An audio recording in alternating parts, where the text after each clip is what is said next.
Welcome everyone as we record from Deerfield Beach, Florida, the segment known as For the Shabbos Table, and made possible by a grant of the Rubin family with, of course, a bracha to them that they should be Zoicha to Gezun, Parnas, and Nachas, and their special request that we should learn and daven for them to be Zoicha for a healthy Ben Zacher.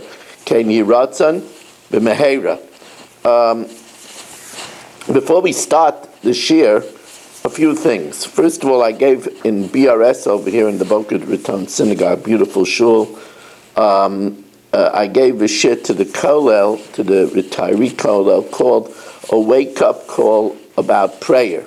And that's a well worth shir to view. You could view it on TorahAnytime.com, or you could view it on my YouTube channel. If you go on the YouTube channel, make sure to subscribe and hit like, then you'll get other shiurim of mine. Also, this Motzei Shabbos is a big deal. It's a big event. No, it's not the World Series. It's not even opening day of the new baseball season. It's not the Super Bowl, and it's much bigger than that. The Daf Yomi starts Bava Metzia.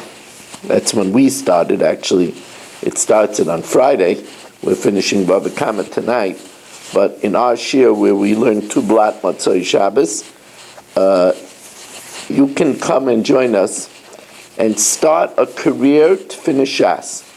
Remember, my good friend Dr. Puro said he asked himself, as he passed mid-age, how many good 7.5 years do I have left?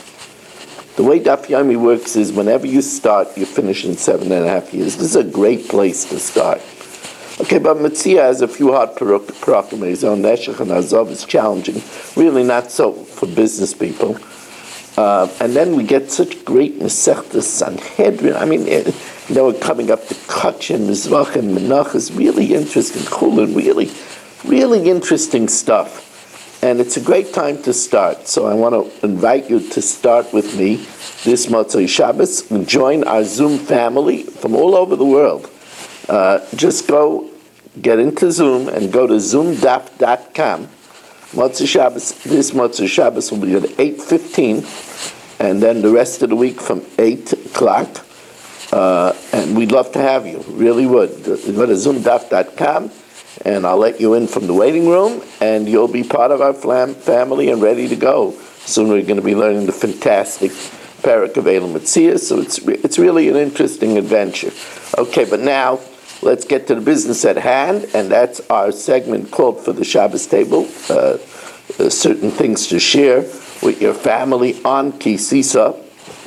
In this week's Parsha, when Moshe Rabbeinu is praying to protect Klal Yisrael from the devastation of the Chet HaEgel, he says to Hashem, Lama Yomru Mitzrayim Leimar. Why should the Egyptians say, Bira Hoitziam, that Hashem took them out with a plan, La'arog Oisam, to kill them in the desert? Way back in Mitzrayim, Paro said to Moshe Rabbeinu, Ru'u ki ra neged panecha.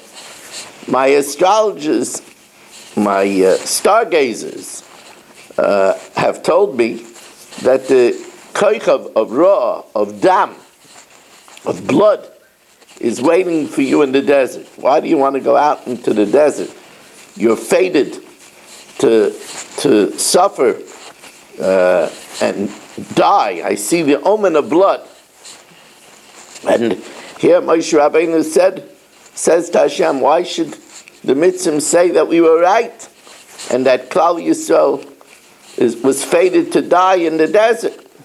We know that Hashem fulfilled the fate of the star when Yoshua single-handedly circumcised, because in the desert it wasn't safe while they were traveling to circumcise. So before they entered into Eretz Yisrael, Yeshua circumcised. It was a great miracle. That's one of the reasons why Noida Lecha, which was written, the second bracha of benching, which was written by Yeshua, mentions Val Brisko Shechasamta Bivsareno, because he had a great miracle that single-handedly he circumcised myriads and myriads of people. And it was bloody. There was blood all over the place. So that's how it was fulfilled, the Koich of Ra. So I heard,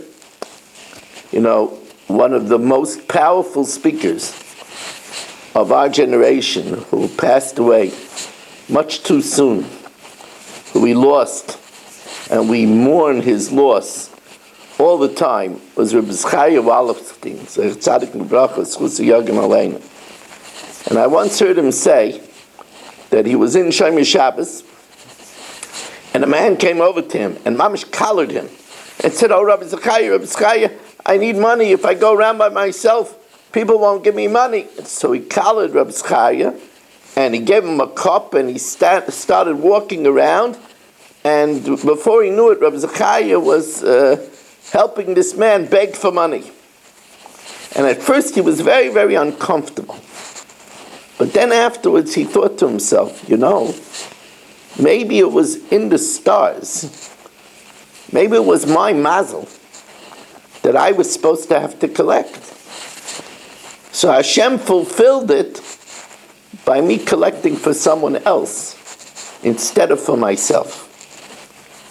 I want to tell you a story that happened to me. It's a little bit long-winded, but it has a very big moral.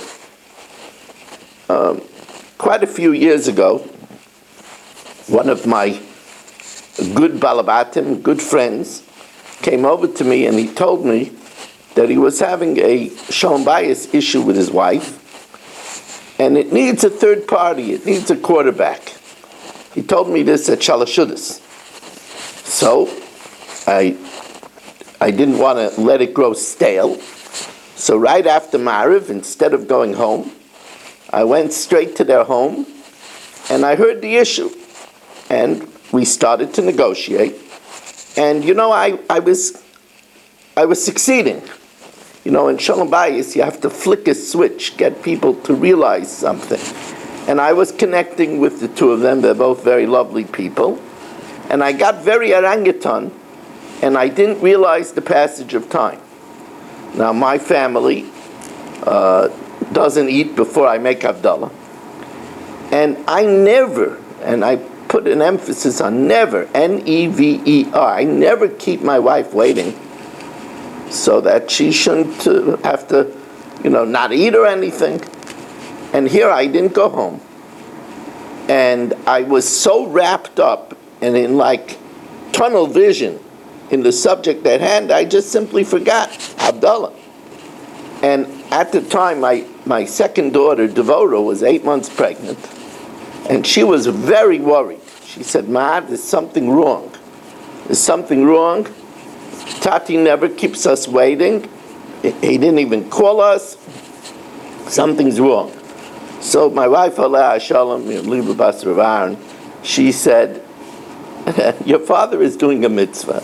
Don't worry about it." Anyway, I have a very beautiful, in my shul in the Agud of Staten Island, where I was Rav for 38 years, we had a very beautiful Chaim Oizer Motzei Shabbos Avos Ubanim, father and son learning program. And it was my custom that at the end of the learning program, the last 5-7 minutes, I gave a message to the children.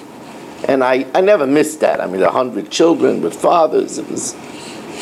And my wife said, "Call up by the shul, you'll see that Tati is by the learning program." And they called up, and I wasn't there because I was still with the family. And now my wife started getting scared because she knew how much it meant to me to speak to the children, and I wasn't there with the children. Oh, no. That. So she agreed that they should call Atzalah. So Atzalah banded together, and they called Shomrim. And Atzalah started going out with Atzalah calls, with Hatzalah cars and ambulance to look for me. Shomrim sent Mobile 1 to Staten Island. At the time, I had a very good balabas, David Cedar, who was well connected with the authorities. So they notified the authorities, and the authorities, started notifying their services and counterterrorism. It was a whole Chad Gadya. And they started, canvassing the neighborhood. Now, my Rebbetzin Aleh Shalom didn't drive, but she knew that she wouldn't have recognized the car. I drove, at that time I was driving a Mountaineer, but she knew that a lot of times when I was at Rush, I parked crooked with the back of the car sticking out. And she drove down the block and she saw immediately, there's my husband's car. And she saw that it was opposite a doctor's house. So she says, he didn't feel well. He went into a doctor. Oh, very good. So they knocked on the doctor's door, my wife. And, where's my husband? Rebbetzin, I don't know what you're talking about. And that, really, really jarred my wife. And so they went up and down the block, and one of that Hatzalah members, Lenny Lowenthal, saw me through a window. So they notified my wife, and my wife immediately chapped what was going on. She knew the family, she knew the chap. She knocked on the door. She grabbed me, gave me a hug, which was completely out of character because she didn't show anything physical in public, and then whispered to me, you're busy, finish what you're doing. Later on, I would ask my wife why she gave me a hug. She said they were driving her so crazy that, you have to be prepared what we might find, that she wanted to make sure it was really me. And when she touched me, she knew it was really me. So, anyway, later on that night at 10:15, I made it to my Daf Yomi in Borough Park. And they had already heard of everything. And there was an Alta Bacher in my shir who said to me, Rabbi Weiss, you were missing for a few hours and you had over 1,000 people looking for you. If I'd be missing 3 days, nobody would be looking for me. And that in itself is a tremendous lesson.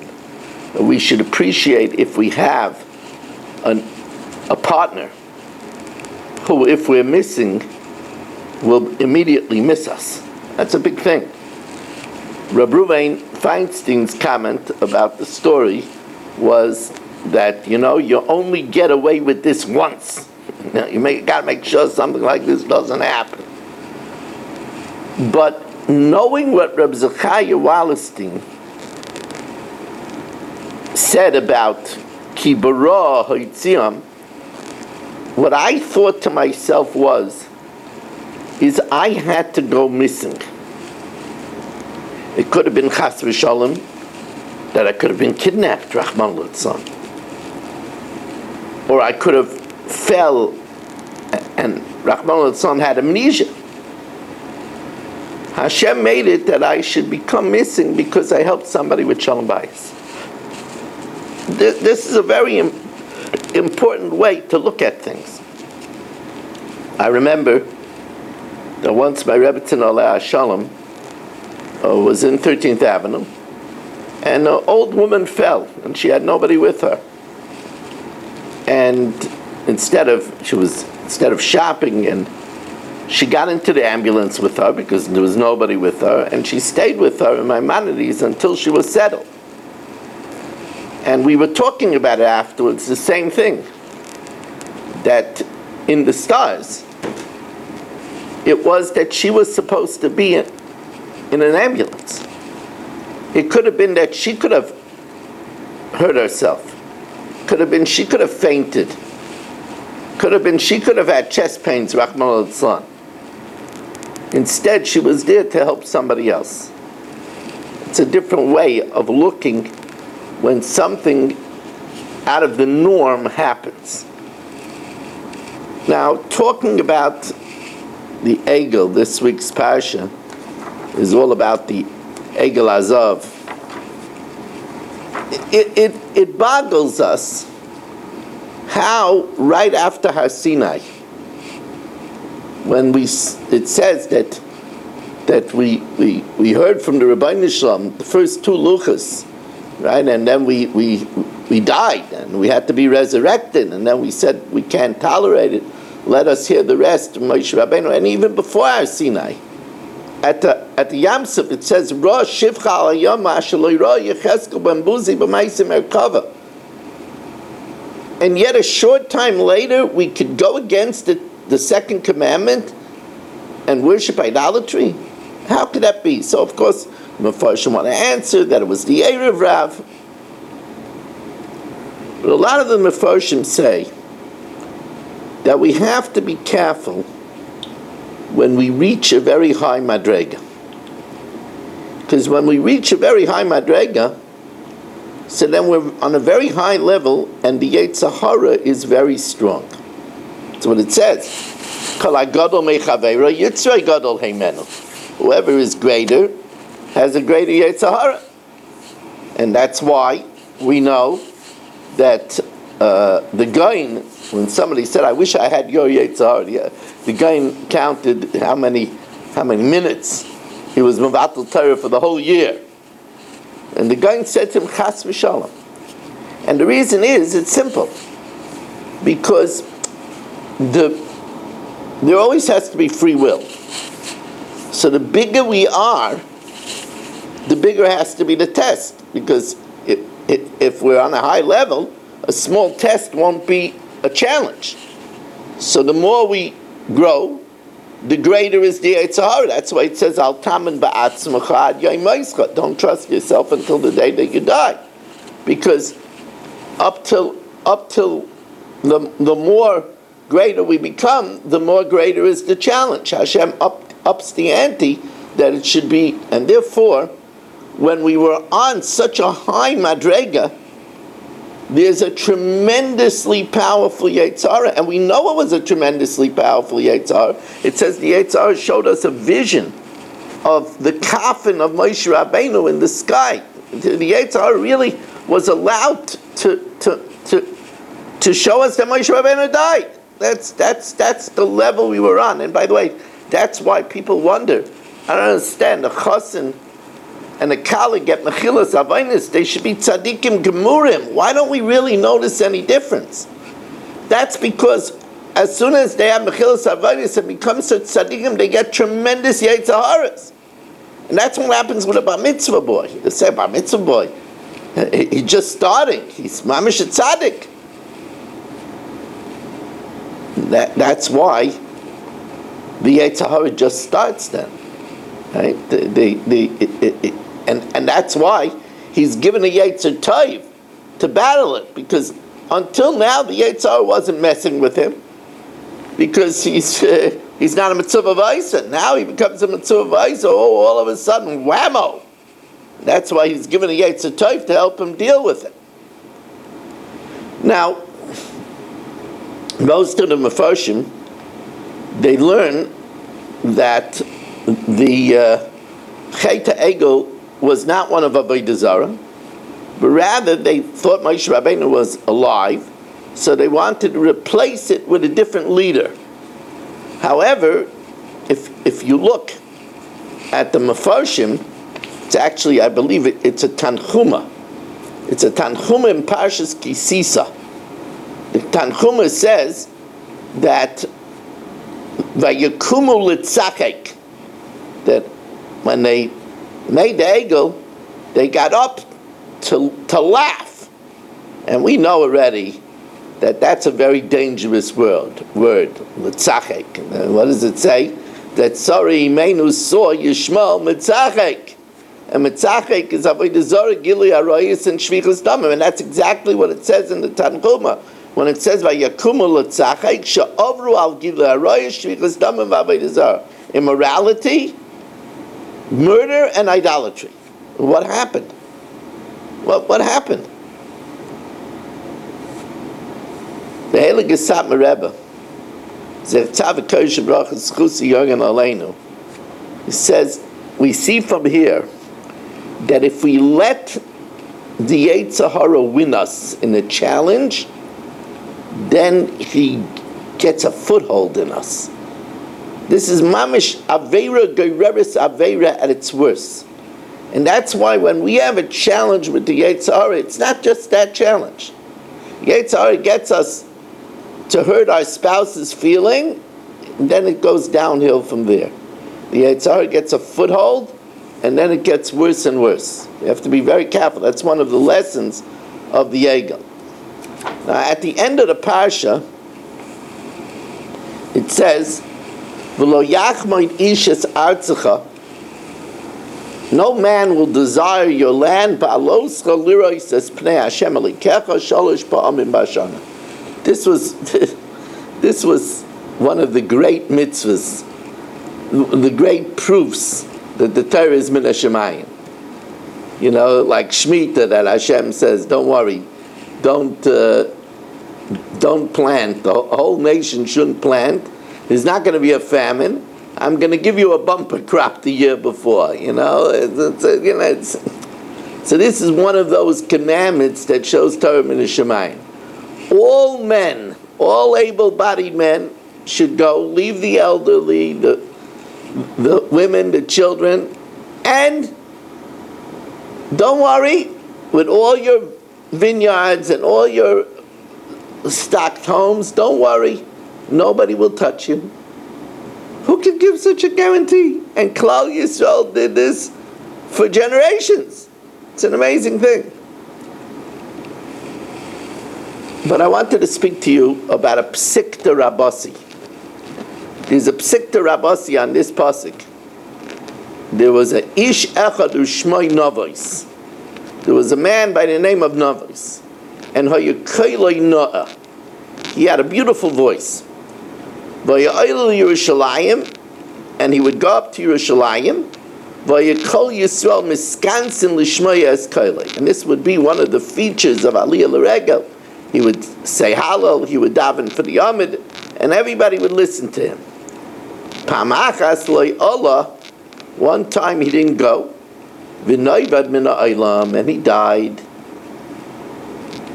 So Reb Leibel Katz seizes this psikta, and he says we learn something very important from this. And that is Hashem gives us all special talents. And we have to know that we have to use those talents for Hashem. And if we don't use them, Navos had a talent and he was mashpia, and perhaps people came up Aliyah L'Regel because of him. And when he just neglected using his talent, then Hashem took him away. Each one of us has talents. Some people have talents to raise money for tzedakah. Unbelievable kaiches, unbelievable charisma. Some people have talents with the children at risk to slowly get them back. Some people have talent in Kiruv Rechaikim. Other people have talents in giving shiurim. Other people have talents with little children. We need to use our talents. I've quoted this many times. Rav Moshe in